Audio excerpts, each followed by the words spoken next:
First of all, you're so funny. First of all, you have a twisted sense of humor if you find me funny. I'm just joking with you. Second of all, you're so intelligent, smart. Are we sure we're speaking about the same guy? I've tried doing this inspired by you on Instagram, Habibi, or my loved one, as we Arabs say. But I totally failed because I smoke cigarettes and a coffee addict. Couldn't keep it up for a week. Any advice? Okay, so you did great. Proud of you. Okay, Habibi. My first question to you is why would you want to stop drinking coffee? I used to advocate that every person should stop drinking coffee because why would you want to get energy from an outside source when you can get it from a better place, like for example matcha or green tea, something that won't bring cortisol or cortisol with it, won't bring a problem, let's say, with that energy. You get one gets skittish and frantic and just feels that unease that they feel. Then I saw Dr. Michael Greger. He made I think a podcast or a video speaking about coffee, how it's good for longevity. He even cited that people who drank coffee, I think they lived 11% longer than people who didn't. That's not to say that coffee is all good to all people. His podcast goes in depth. You should watch it to have a deeper and better understanding.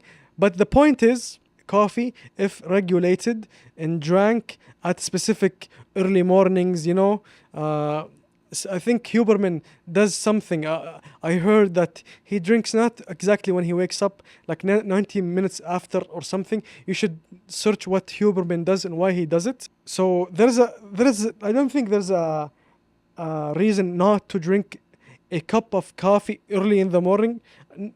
What I do personally, I drink decaf because decaf and caffeinated coffee both have the active ingredient, I think, that will give you the longevity benefit. For me, I drink it because coffee in the morning really just suppresses my appetite. So that's the whole reason of me drinking coffee. How I quit coffee, one time I fasted for 7 days, a water fast. When I did that, I think it's what was my first fast even. While I was fasting, I didn't drink coffee. So I took the withdrawal symptoms with the not eating food symptoms. So I was cranky, but not that cranky because I'm too hungry. If you fast a water fast, that water fast would wash out, cover all the withdrawal symptoms of almost anything. So I rode that wave to get away from coffee. So I got a lot of headaches for 1 week and I slept 16 hours straight. And that's something never happened before or ever since. Especially in that time, because that time I was a caregiver. Allah yarham Abuy, may Allah have mercy on my father.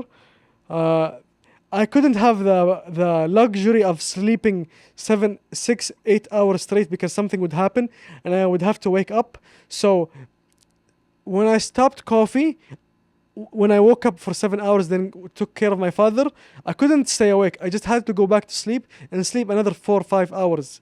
So I was kind of slacking off on my caregiver duties for 3-4 days until what do they call it? I think they call it adenosine. Yeah, that's the molecule that your brain gets washed down by when you stop drinking coffee. Your receptors for adenosine get flooded. The only thing I would say about coffee is it's an opportunity cost, because remember how I said people who drank coffee lived 12 to 13% longer than those who didn't. Well, drinking green tea, whole green tea, Chinese green tea, people lived 21%. So every cup of coffee drank is not a cup of green tea drank. I know that sounded very retarded, very dumb, Yes, we can say retarded in my country.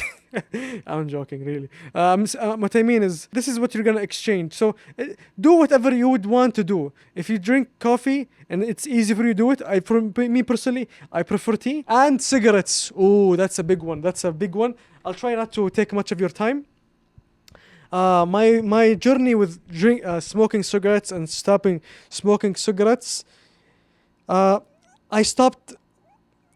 Many times I have quit for 1 year, 2 years, then I came back to smoking. So, and I've noticed, searching on the topic of people who stopped smoking cigarettes and came back, many people even stopped 10, 20 years, they would eventually find themselves back smoking a cigarette, because cigarette smoking is just something, one of those things that that a dumb thing that you did in your teenage years that will just stick with you until the day you die. You just have to make room with it, that okay, I'm a person who sometimes in every couple of months would crave a cigarette. All I have to do is not smoke that cigarette, and I'll be fine and dandy until the day I die, hopefully not painfully and not a prolonged death. So, with that being in mind, each time I successfully quit for 1 year, I came back because I didn't have that in mind, that, okay, the cravings will never go away. They would get dampened, the noise will be less, but they will never go away. I'm telling you this, and I still crave cigarettes to this day, and I haven't smoked cigarettes for 4 or 5 years now. So yes, smoking cigarettes, I guess, is something that you will take to your grave. That's how awful of a drug cigarettes is. Okay, how I quit cigarettes? I did it cold turkey. I never did it gradually. Not that there's something with it. I just like the harder paths. I think it's more fun. It's a better story to tell. um, what I do when I quit cigarettes, I buy two things. I buy miswak and I buy gum. How to quit smoking? You have to break the cues. You have to break the habit, this built-in habit you have of when X do Y. And let's say Y is cigarette smoking. So X, it's, let's say, when drinking coffee, X, do Y, smoke cigarette.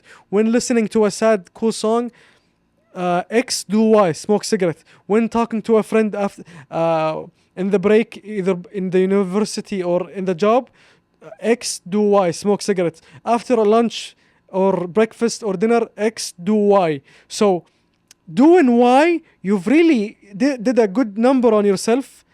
Every smoker did. You really like hammered in the Y part of it. Like, so it's when you quit cigarettes, you're not quitting all the X's. You're not quitting a break with your friend. You're not quitting eating. You're not quitting driving. You're not, all those things that make the smoking aspect of quitting very difficult. The other side of smoking.